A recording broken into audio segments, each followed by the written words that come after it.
Here are 3 interesting facts about yawning. Number 1. Yawning is contagious, meaning that when we see someone else yawn, we are more likely to yawn ourselves. This is due to a phenomenon called mirror neurons, which are cells in the brain that are activated both when we perform an action and when we observe someone else performing the same action. Number 2. Yawning is not just a sign of sleepiness or boredom, it actually serves an important physiological function.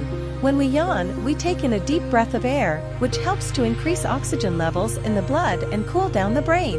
Number 3. Yawning is more common in certain situations, such as when we are tired, bored, or stressed. Research has also shown that yawning may be a sign of empathy, as people tend to yawn more frequently when they are around others who are also yawning.